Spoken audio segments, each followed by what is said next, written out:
Hello and welcome to the Statesman Talk. I'm Ananya Tasgupta. On this episode, we're joined by Dr. R Balasubramaniam, development scholar, founder of the Swami Vivekananda Youth Movement, leadership trainer, and member HR of the Capacity Building Commission, which aims to make India's civil servants future ready. But this conversation is for everyone because it is about leadership. And to quote Dr. Balu, leadership not the kind found in textbooks or management seminars, but the kind that shapes people's lives, lifts nations, and transcends performance. Welcome to the Statesman, Dr. Balu. Thank you. Thank you so much for having me here. We are glad you could make it. Dr. Balu, we are talking to you at a time when there have been a set of unprecedented, unforeseen events and challenges, beginning with, say, the Pahalgam terror attack and its response, right, till the Trump trade tariffs and their repercussions. How does India equip its civil servants to be prepared to face rare and unforeseen challenges like this? I think it's a great question to begin with, but if you look at COVID itself, it was possibly the most uncertain black swan event that happened. Nobody expected it to hit in that numbers. And India was reasonably well prepared for that in one sense, but that is also a very great reminder to us, this factor that we can never be prepared for these kinds of new black swan events that are emerging, whether it's conflict, whether it's war, whether it's trade tariffs, or it is even pandemics.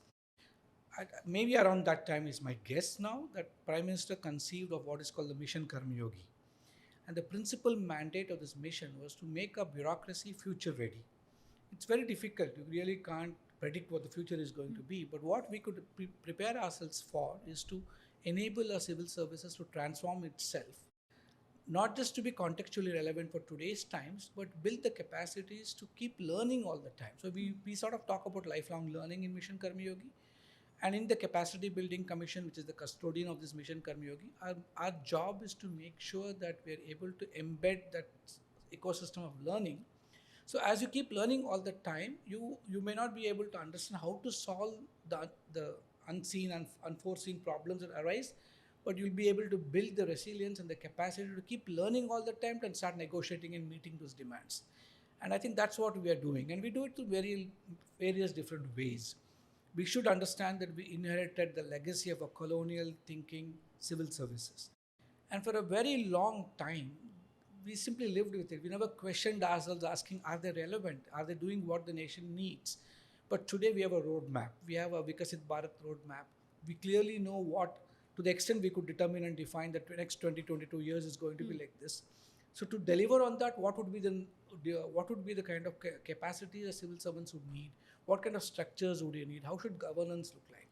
Keeping in mind, I think three major focuses were sort of conceived by the PM and given to us as our mandate. The first thing he said was, Karmachari bhav se karmayogi bhav aana chahiye. There's a deep shift in attitudes, a behavioral competence, which makes me go beyond just being a simple salary drawing civil servant to understanding that I have a responsibility to work without any expectation for the sake of nation building. The second mandate that we were told was shift the HR management system. Again, it was in a different era that it was conceived by a different kind of a situation where we were not citizens, we were subjects of the crown. But today, being citizens, the Prime Minister talking of Jan Bhagidari and citizen-centric governance, we have to now move towards what he said, from a rule-based thinking to just say, you walk into a public office, they'll give you 10 reasons why something can't be done. So he said, transcend that mindset to a role-based thinking. My role is to serve you, so I should discover ways to serve you within the confines of the rules that the government define. So from a rule to role, he said. And the last was this, becoming future ready to meet this kind of crises. Now, even if you look at the way India is negotiating the tariff situation, there are certain very clear red lines within which our people operate.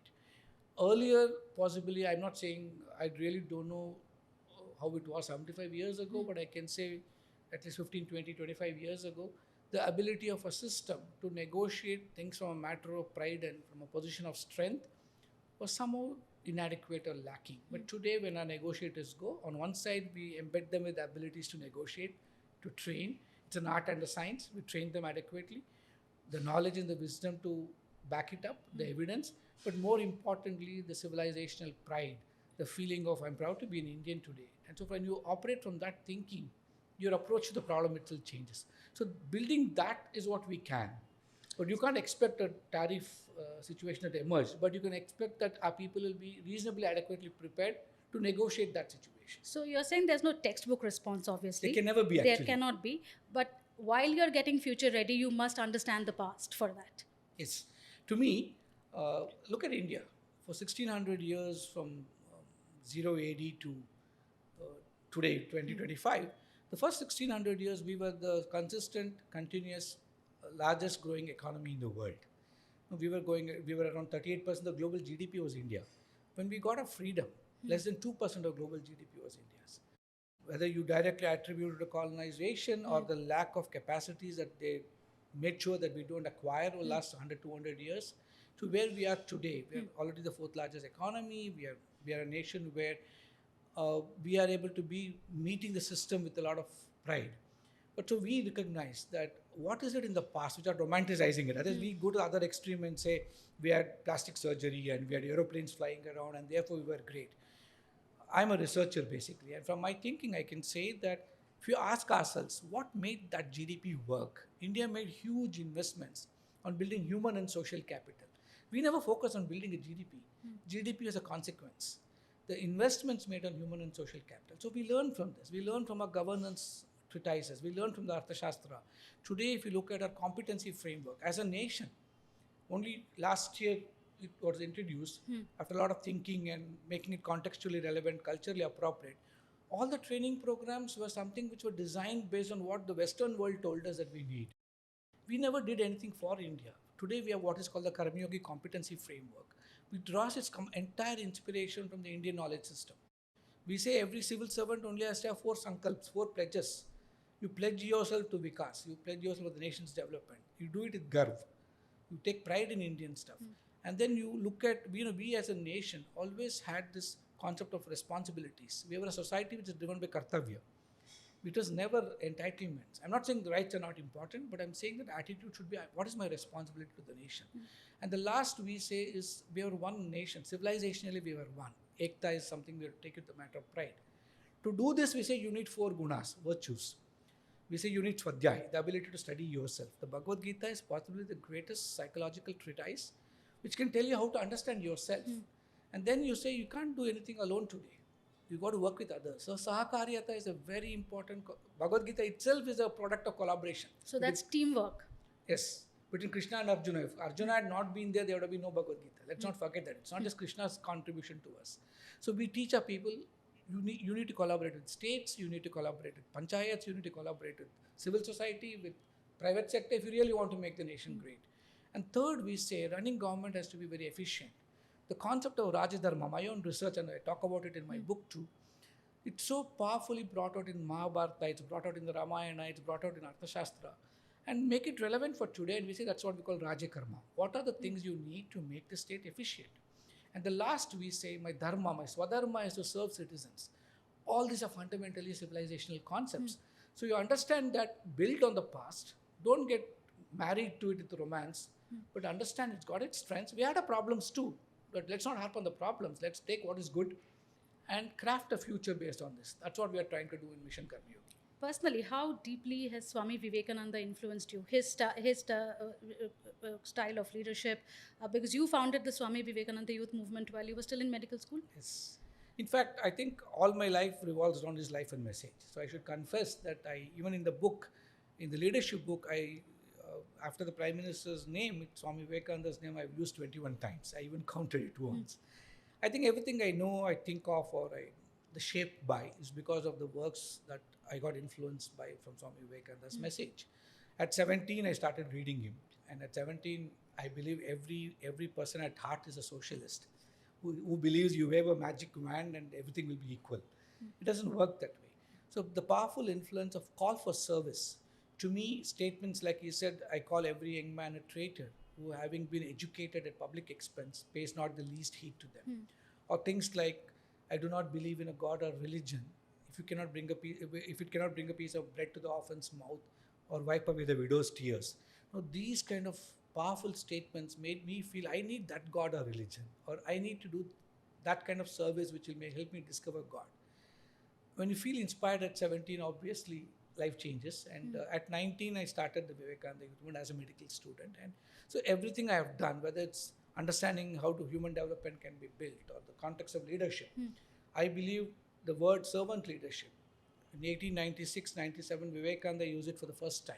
That's a documented utilization of that word. Unfortunately, we don't credit Vivekananda with servant leadership.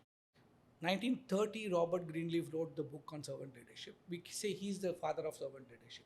Or 60s, Harvard made it popular. We say it was promoted by Harvard. But the reality was 1896, Vivekananda spoke of servant leadership. And so like that, if you look at our own scriptural wisdom, Vivekananda presented it in a practical sense. He called it practical Vedanta. He said Vedanta is not about sitting in the Himalayas meditating, but living your life in this gymnasium called society and exercising your muscles to do through service. And I think these concepts, whether it's leadership or practicalizing spirituality or appreciating leadership as an expression of spirituality or spiritual people expressing leadership in societal ways, is something which I drew inspiration from Vivekananda, and that's what you'll find in my writings also. So how different is this Indic philosophy about leadership from the Western one? See, in the West, they understand being a leader. In India, it's not about the leader. It's not about the aham. It's not about the I. The West understands authority and power. It's about I having power over you if I'm leading you.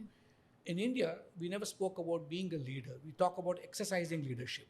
It is the kriya that you do, the karma that you perform. That's where the karma yoga emerges. It's not about the karmic.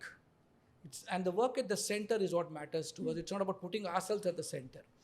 If I had to give the example of this, for you, it is about getting out a good podcast. It's not about you bringing out a good podcast. There's a distinction between them. If the I subsumes, the podcast will be good. That's what Indic leadership is all about. And for us, it's always about stakeholder understanding, appreciation, talking to people, and communicating in a deep way. The Advaitic way of listening. These are very powerful leadership concepts. I write about Sadharanikaran, a communication tool in the book, which is very powerfully Indian. Bharata in his Natya Shastra 3000 years ago wrote it. They cannot give a better communication definition or description than the model he talks about. Unfortunately, even I learned Western models. But if you look at it, go deep into it, our models are so rich. So I think in a very simple way, it's the we matters in India. The I never really mattered. And for us, it is the Indriya Viveka or the Indriya Vijayi who was seen as the leader, the one who could conquer his senses. The Western world, it is Indriya Vijayi. Yes, Your senses. Yeah, you win over your senses. But the Western world, it's always about expressing your sensual power over others, and that's a huge distinction. And what the world needs today is not somebody who wants to demonstrate power over somebody else, but asking oneself, like Vivekananda said, our philosophy is about control of internal nature. But today's consumeristic society is always looking at controlling external nature. But the real internal nature and controlling yourself is an expression of leadership. And that's why my book is titled Power Within, the power that you can bring over yourself. In fact, you've used both these Western and Indic lenses to look at Prime Minister Modi's leadership style. You must have met him and interacted with him a few times. What, according to you, is the most striking quality of his leadership style? It's very difficult to say one thing is striking, but I would say 3 or 4 things which goes in unison. I would begin with saying deep listening. See, today we talk of listening as a skill of leadership. I think it's much deeper than that. The listening skill should be driven by the conviction that in the moment of listening, there is no I and you. There's neither the speaker nor the listener, neither the message or the messenger. It's all one. That space of Advaitic oneness. So when you sit with him, I had a lot of conversations with him while writing the book, and also in the particular role, our commission reports to the Honorable Prime Minister. So we interact with him for the job that we do also. But my way of looking at it is whenever you speak to him, he's completely in the moment of time. He listens to you completely. And his memory is elephantine. He could recall he meets hundreds of people a day. And he can recall which day, which meeting, what he told you. But more importantly for me, he's not distracted by anything at that moment of talking to you. He's complete. We are thinking over 20 things that what should I tell him? I should lose the time that I have with him. I should make sure that I maximize my discussion with him. But he is completely with you. The second is I never seen him flustered. The Bhagavad Gita talks of Sthita Pragnate, the equipoise. Whether it is talking about Operation Sindoor or thinking about the Middle Eastern Corridor project or talking about quantum computing. His mind space is absolutely the same. He's never disturbed. You can never see him angry or disturbed at any point of time. And that's something very powerful. You can never, and the other thing that I find with him is he makes the cause bigger than himself. When you interact with him very closely, you can recognize it. For him, the single-minded pursuit of building a Vikasit Bharat or India to be present, India first or nation first, is complete. Once I even asked him, how does he take decisions? Because when you're writing about somebody, you have access to the person, his thoughts, the way he conducts meetings. But this thing I could never crack. I asked him, how do you take decisions? What are your decision-making processes? Because we teach decision-making in leadership. And I thought until I unpack it, my book will be weak.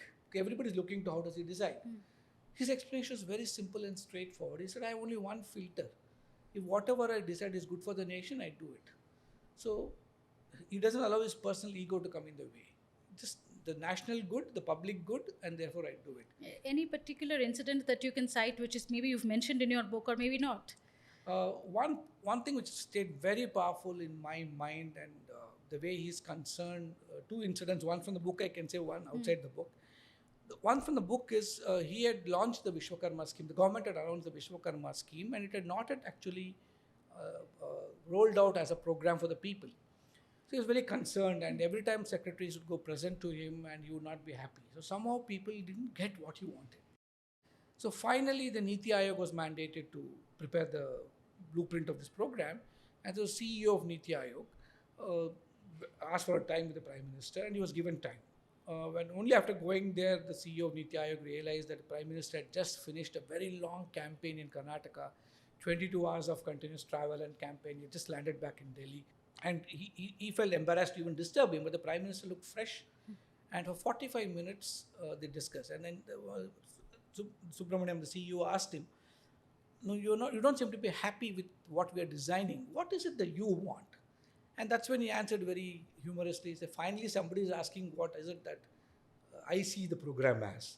And then he explained something very remarkable. He said, when I was a child growing up in my village, we had something called Basavayas in the Gujarat context, where these are professionals or profession by the profession determines them, like a blacksmith, a cobbler, all these different kind of professions. These are people who kept the economy going in my village. Today, there may not be 18 professions, but at least there must be 5 or 6 in every village, different kinds of professions based on the context. He said, today's world, the realities market economics determines that the largest player survives. He keeps the wealthy become wealthier. But we cannot exclude these self-employed professionals who are sustaining microeconomies. That's his deep thinking. So he said, how do we design a program where we begin identifying such people in every village, giving them a platform, a launch pad with capital, build the skills they need to modernize themselves. They're still practicing the profession, but in a modern context, and give them markets, the large players, the large stores which are taken over the Papa Mama stores of India, they can give them shelf space.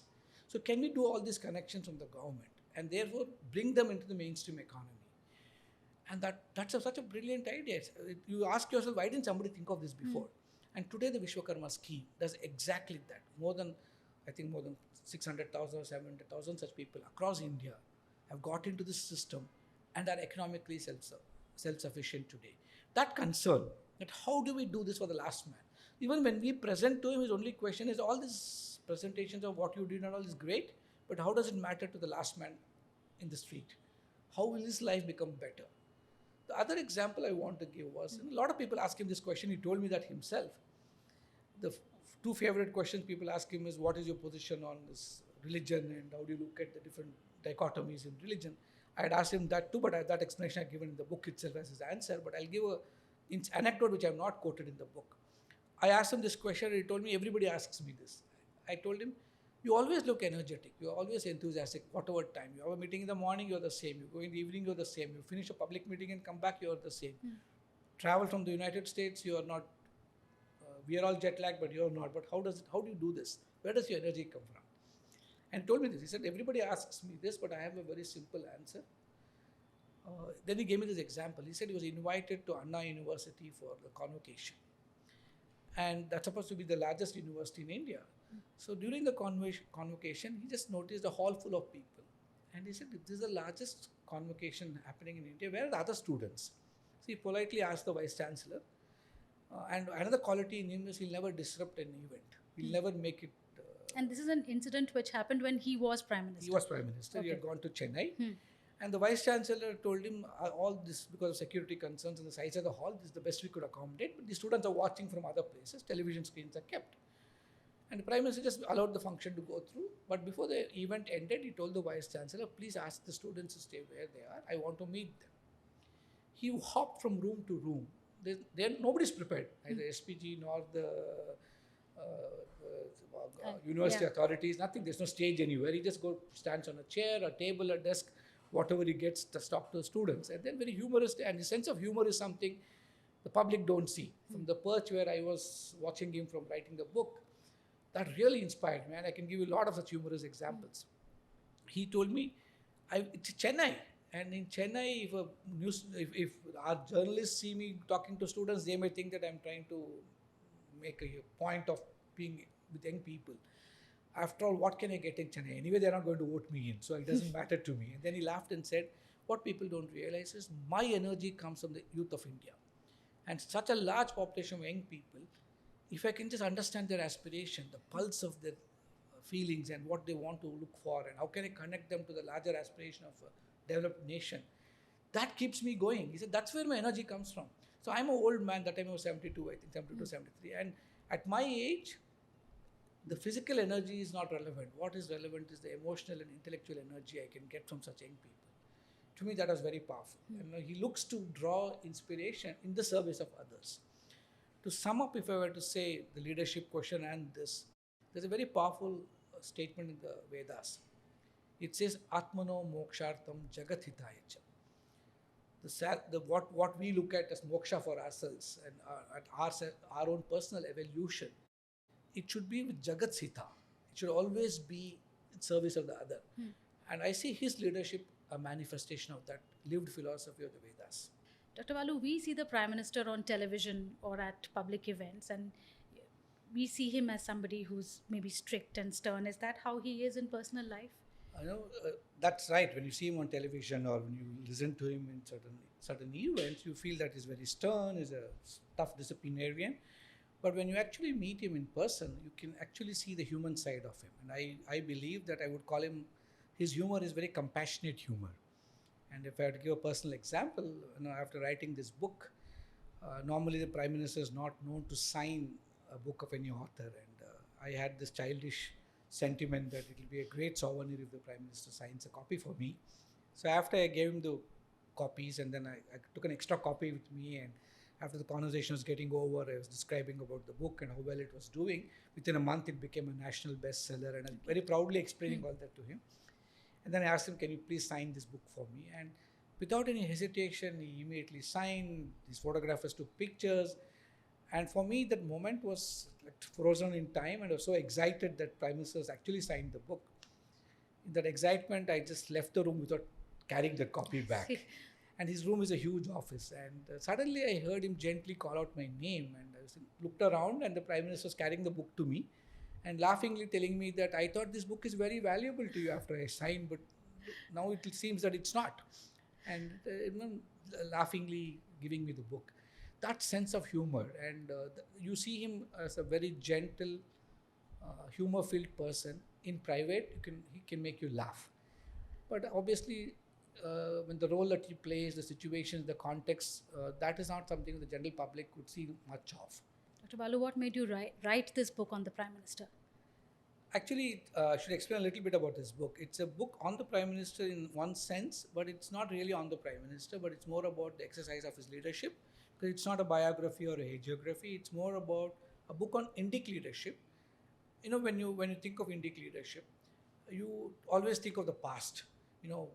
Bhishma was like this, Yudhishthira was like this. We really can't present that model to the current generation. You want to give a lived example today. And so for me, a flesh and blood example of a person who was selling tea on the platform of a railway station, negotiating all the complexities of Indian politics, negotiating his way to the top, but maintaining his purpose in life consistently about public seva or seva bhav that drives him throughout his 50 years of public life that I could research on was something fascinating. So I thought everything that I had done, I took 13 years of research on Indian scriptures and the leadership aspects of Indian scriptures. And I didn't write anything because I wrote another book called Leadership Lessons for Daily Living. But I didn't write a book from what I researched because I thought there's no living personality I can use it to filter. Because I can't simply write and then I have no examples to give. So when I started working in the commission and I started engaging with him and seeing him work, after a year, I realized here's a person whose personality and leadership expression fits into all the explanations I'm giving. Let me take a chance and ask him, would he allow me to write a book on his leadership viewed through this lens?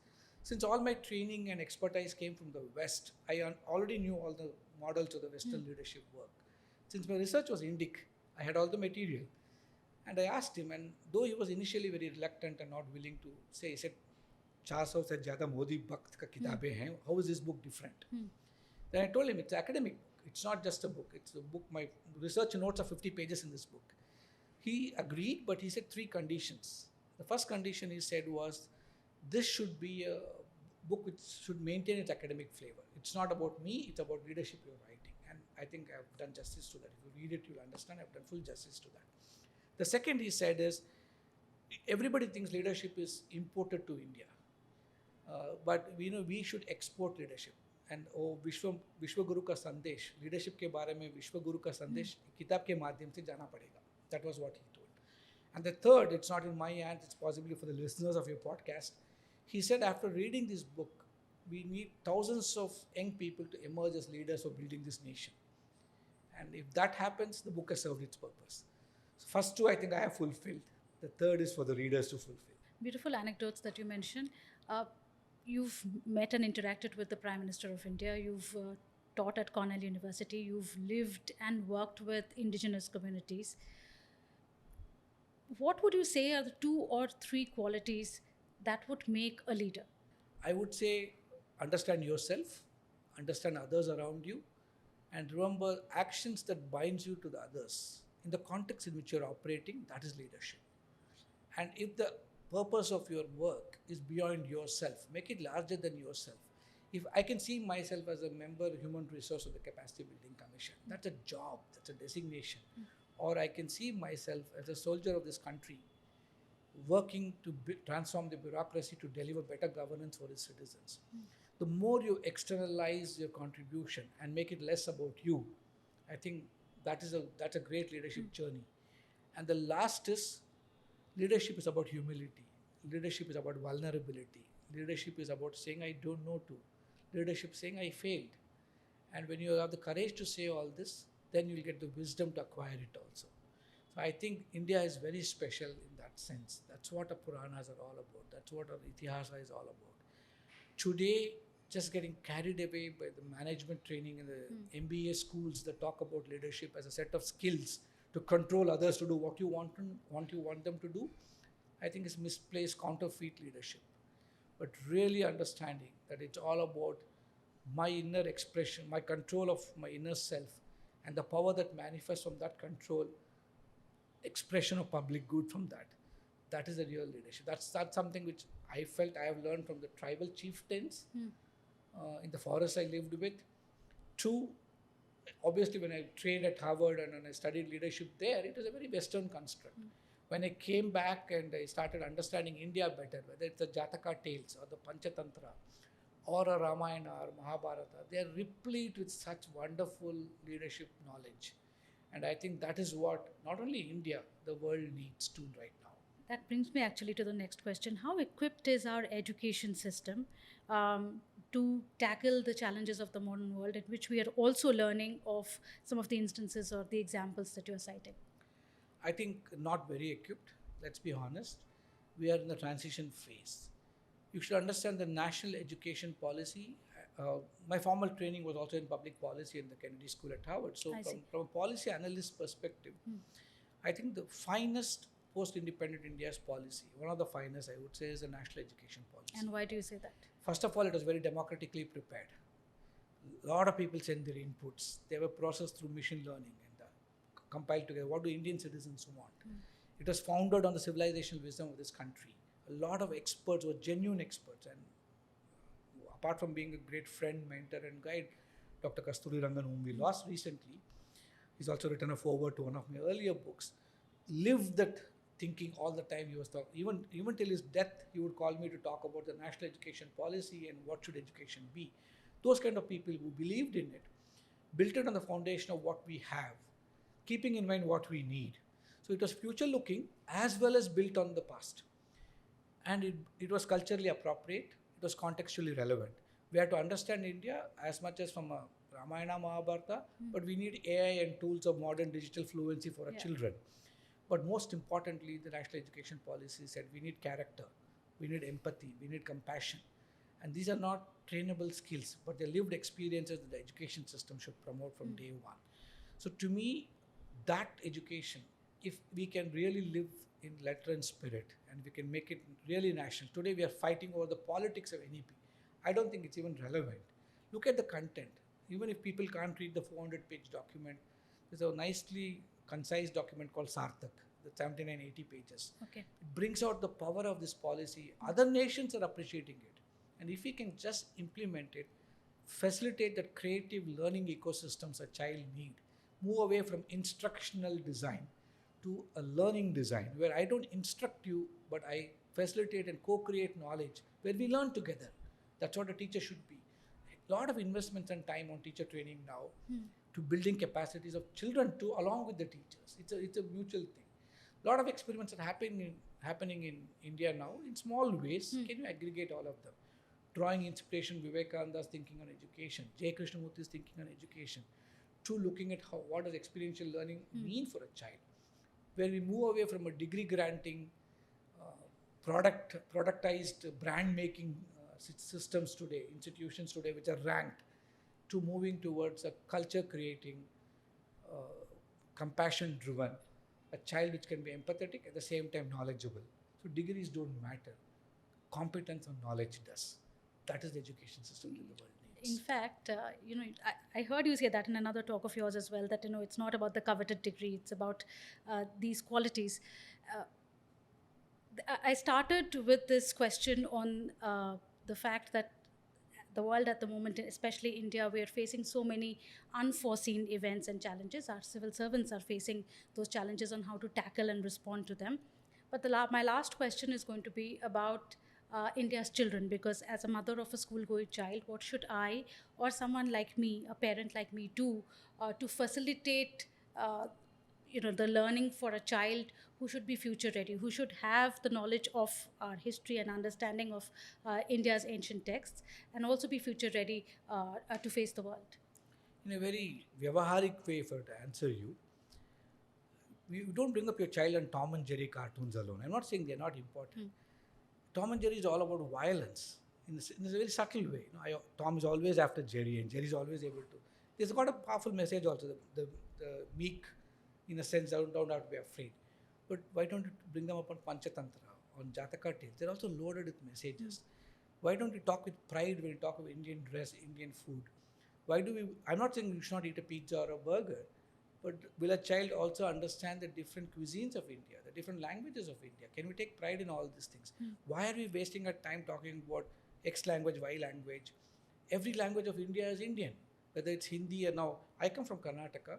I was born into a Tamilian family, and I love to learn Hindi. Sometimes I feel embarrassed I'm not as good in Hindi as others in Delhi. No, that's a pride we must have. Everything is Indian. What does it even matter? How many times do we really bring up our children that way? We always bring up the child as to come out of a system which will prepare him to go abroad. I'm not saying don't go abroad, but can we also get him to love what we have? So the Bharatiya concept is beyond just a slogan. It has to be a lived experience that starts from the family. And as a mother, I would say, just don't dream for your child.